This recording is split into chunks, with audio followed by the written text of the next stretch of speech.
Hello everyone, here I am with another project where I am covering wood bangles with beautiful polymer clay canes and veneers.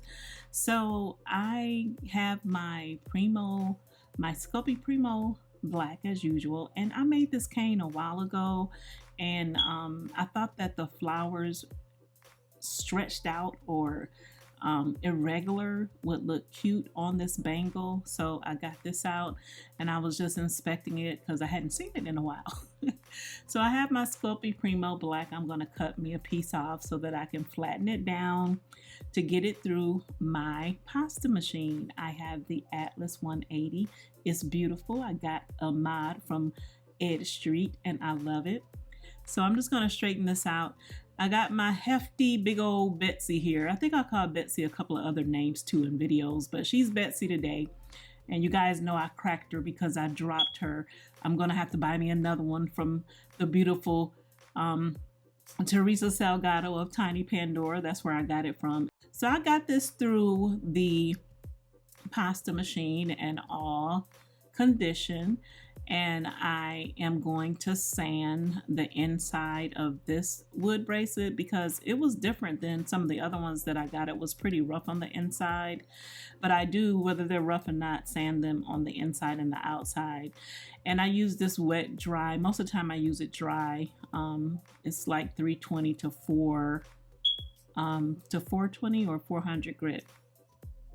And I'm just getting all the dust off of it because I don't want to happen what happened anyway, and that is for my bracelet to turn into a beast. You'll see later on. Keep watching. I'm using my handy Lucy clay slicer to get my canes put down onto my clay. What was so crazy about this is I had made this bracelet before. Remember the dragon breath bracelet? That was my first try and it came out beautifully. So we went from coming out beautifully to a beast turning into a beauty. Now that I got them all down, I am going to burnish them. Well, this isn't really burnishing. I'm actually just rolling them in. If I wanted the flowers to stay the size they are right now, I would have burnished them with a piece of paper on top and not rolled them at all. So there's a point for you. But I'm rolling these in because I know that I'm going to put them in my clay machine because I want them to get stretched out. And here we are out of the clay machine. And they're stretched out, you know, kind of to the point where I want them to be. Because as I put them on the bracelet, they'll get stretched out just a little bit more. So I'm just doing like a quick measure, nothing precise, just measuring out enough to go over this bangle.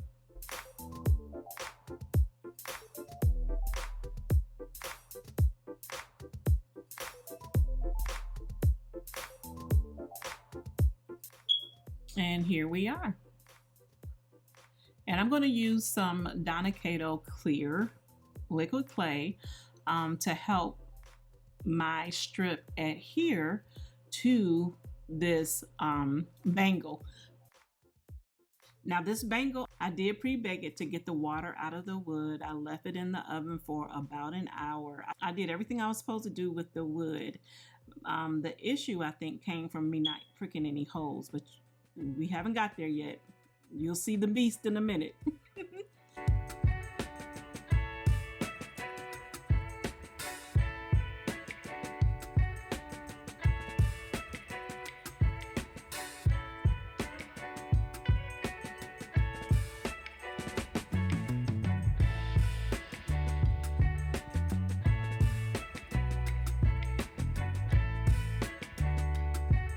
Getting my veneer laid across this real well so that I can tack everything down. I'm trying to make sure that each part that I'm filling is actually touching the wood bangle.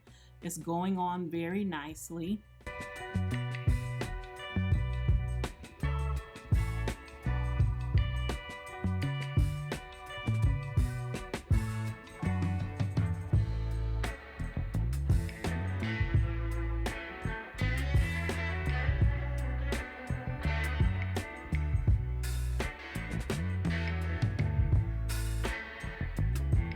At the end, I try to cut it where it's close to the flowers and there's no dead space of the black clay on the bangle so that there's flowers going all the way around.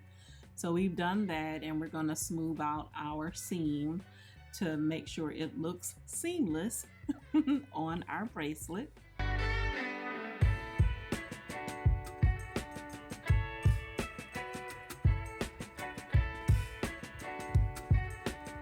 And we're going to pat those sides down till they go to, they don't have to be tightly inside the bracelet, but you want to pat them down. Make sure there's no air bubbles as you go, and pat them down all the way around the piece.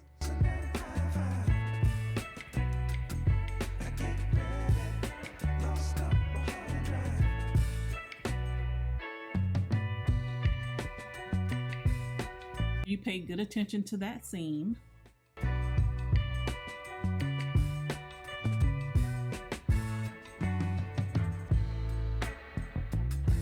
And I get out my trusty smaller clay roller so that I can straighten out the seams a little bit more. Your fingers do a little bit better actually than a clay roller because the heat from your hand is helping the clay to lay down. So after I feel like I've gotten that done pretty well, I go around the sides and lift up any of the excess clay.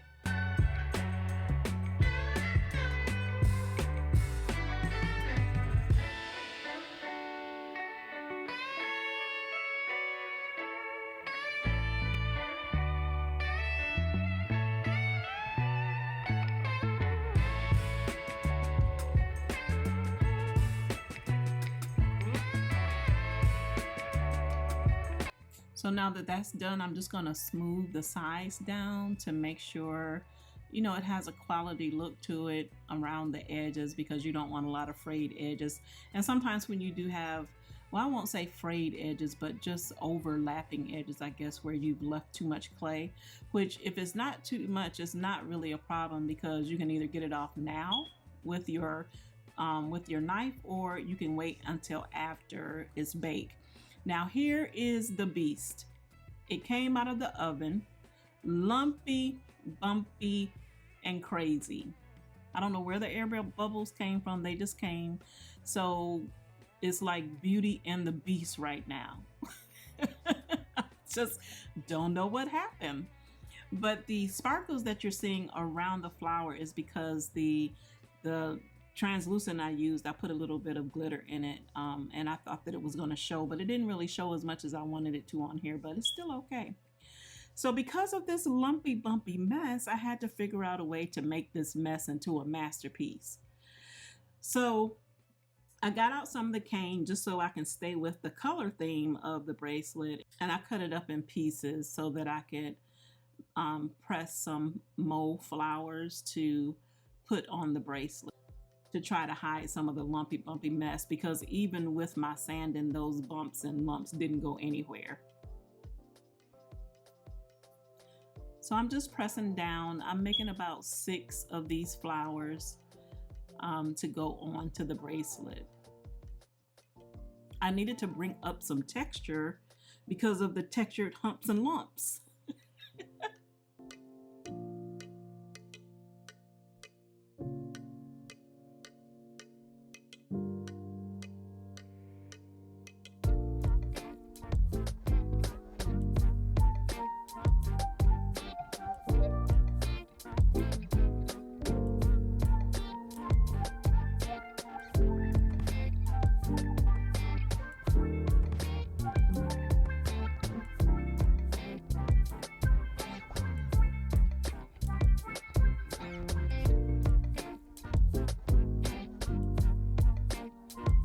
Once I put them onto the bracelet, I did still love it, but they weren't popping because the flower themselves with the clay had so many colors going through them that you really couldn't see the impression of the flower. You can barely see it, but you couldn't see it all that well.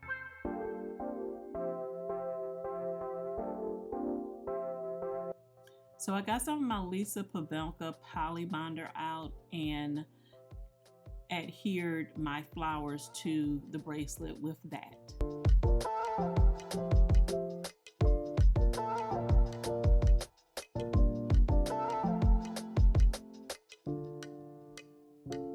As you can see, it kind of sort of brought up texture by putting the flowers on there, where the lumpy bumpiness, it didn't go away, but it kind of works now because it kind of looks like, oh, she meant to make that bracelet a Beauty and the Beast.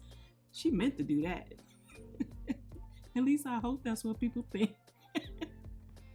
So because the flowers were not popping like I wanted them to, I got out some of this Patina Gilder's paste wax just to rub over the top of them to make the petals come out.